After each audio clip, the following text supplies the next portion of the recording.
Light নিভে যাওয়ার পর কতক্ষণ অন্ধকার ছিল আমি জানি না, কিন্তু অন্ধকারটা সাধারণ অন্ধকার ছিল না। এটা যেন ঘন ভারী, শ্বাস নেওয়া যায় না এমন অন্ধকার। আমি দাঁড়িয়ে আছি, অথবা ভাবছি আমি দাঁড়িয়ে আছি। আমার সামনে সোফায় বসে থাকা আমি ধীরে ধীরে উঠে দাঁড়ালো। তার ঘাড়টা অস্বাভাবিকভাবে ডান দিকে বেঁকে গেল। তার দুটো চোখ পুরো কালো, কোনো সাদা অংশ নেই। মা কাপা গলায় বললেন, পৃথা? কিন্তু কোন পৃথাকে ডাকছেন? আমাকে নাকি ওকে? সোফায় বসে থাকা আমি ঠোঁট চাটলো ধীরে, তারপর ফিস ফিস করে বলল, ও এখন মাঝখানে। হঠাৎ বুঝলাম আমি মেঝেতে দাঁড়িয়ে নেই, আমি দেহে নেই, আমি ভাসছি। আমি মাঝখানে। আমার শরীরটা সোফার কাছে দাঁড়িয়ে আছে, ওটার ভেতরে কিছু ঢুকে গেছে।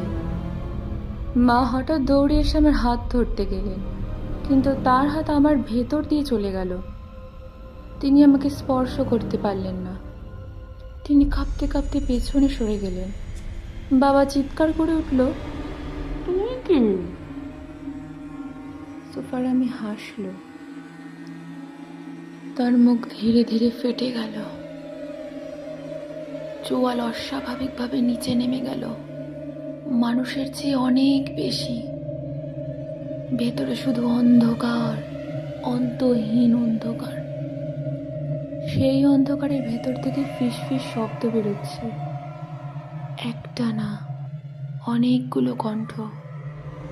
দেখতে দে, দরজা খুলে দে, ঘুমিয়ে পড়। আমার মাথায় বজ্রপাতের মতো একটা স্মৃতি ফিরে এলো। সেদিন আলমারির দরজা আমি নিজেই খুলেছিলাম। ওটা কাঠের আলমারি ছিল না, ওটা ছিল একটা ফাঁক, একটা সীমানা। আমি নিজেই দরজা খুলেছিলাম, আর ওরা শুধু অপেক্ষা করছিল। হঠাৎ মা কাঁদতে কাঁদতে মেঝেতে বসে পড়লেন। ওকে ছেড়ে দাও, আমার মেয়েকে ছেড়ে দাও। সোফার আমি ধীরে ধীরে তার দিকে হাঁটলো। তার পা মেঝেতে ছোঁয় না। সে মায়ের সামনে দাঁড়িয়ে ঝুঁকে পড়ল। তার কালো চোখ মায়ের চোখের সামনে। তারপর সে মায়ের কানে ফিস ফিস করল।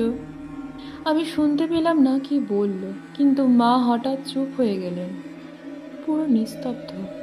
তার চোখ যেন ধীরে ধীরে ফাঁকা হয়ে গেল। বাবা চিৎকার করে তার দিকে ছুটলেন, কিন্তু দেরি হয়ে গেছে। মা ধীরে ধীরে উঠে দাঁড়ালেন, মাথা কাত করলেন, আর আমার দিকে তাকালেন, চোখ পুরো কালো। আমি চিৎকার করতে চাইলাম, কিন্তু আমি তো শরীরে নেই, আমার শব্দ নেই। আমি বুঝলাম ওরা একা আসে না, ওরা ছড়িয়ে পড়ে একজনের ভেতর থেকে আর একজনের ভেতরে, যেন সংক্রমণ, যেন ছায়া। বাবা পিছিয়ে যাচ্ছেন। না না। সোফার আমি এবার বাবার দিকে তাকালো। ওর ভেতরে জায়গা আছে। বাবা দরজার দিকে দৌড়ালেন, দরজা খুললেন, কিন্তু বাইরে কিছু নেই, না রাস্তা, না আকাশ, না আলো। দরজার বাইরে শুধু অন্ধকার, গভীর, অন্তহীন। সেই অন্ধকারের ভেতর অসংখ্য অবয়ব দাঁড়িয়ে, স্থির, অপেক্ষায়। বাবা দরজা বন্ধ করতে চাইলেন, কিন্তু দরজা আর নেই। ফ্রেমের বাইরে শুধু শূন্যতা। আমি হঠাৎ অনুভব করলাম আমার পেছনে কেউ দাঁড়িয়ে। আমি ঘুরলাম, অন্ধকার। তার ভেতর থেকে একটা কণ্ঠ, খুব কাছ থেকে, তুই তো পুরো জাগিসনি। আমার শরীর পুরো ঠান্ডা হয়ে গেল, যদিও আমার শরীর নেই। সেদিন প্রথম রাত থেকে তুই ঘুম আর জাগরণের মাঝখানে আটকে আছিস। এই বাড়ি, এই মা বাবা, সবটাই স্তর। তুই এখনো বিছানায় শুয়ে আছিস। হঠাৎ আমি দেখতে পেলাম একটা অন্য ঘর, হাসপাতালের মতো। সাদা দেয়াল, মেশিনের শব্দ। একটা বিছানায় একটা মেয়ে শুয়ে আছে, অচেতন। মেশিনে লেখা কোমা। তার মুখ আমার মতো। ডাক্তার বলছে ও হঠাৎ ঘুমের মধ্যে রেসপন্স করা বন্ধ করে দেয়। মা কাঁদছেন, বাবা চুপচাপ দাঁড়িয়ে। আমি বুঝলাম আমি হয়তো কখনো জেগেই উঠিনি প্রথম রাতে সেই প্যারালাইসিস থেকে। আমি তখনই আটকে গিয়েছিলাম। এই বাড়ি, এই ঘটনাগুলো হয়তো আমার মস্তিষ্কেরই তৈরি, আর সেই ফাঁক দিয়ে অন্য কিছু ঢুকে পড়েছে।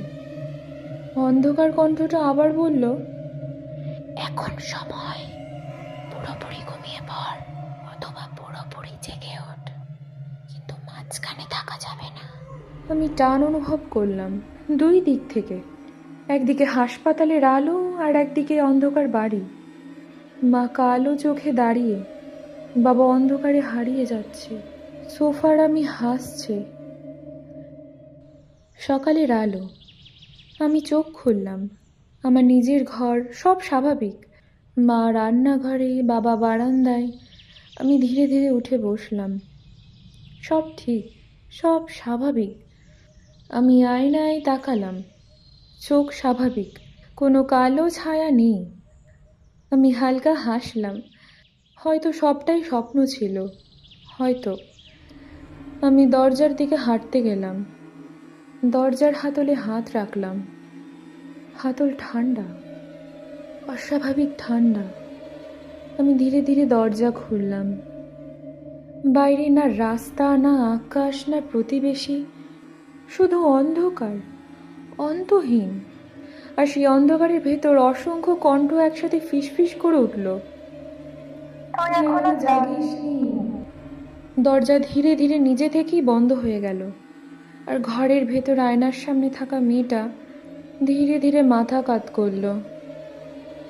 তার চোখ পুরো কালো হয়ে গেল। গল্পটি ভালো লাগলে অবশ্যই লাইক, সাবস্ক্রাইব এবং কমেন্ট করতে একদম ভুলবেন না। দেখা হচ্ছে পরের ভিডিওতে। টাটা।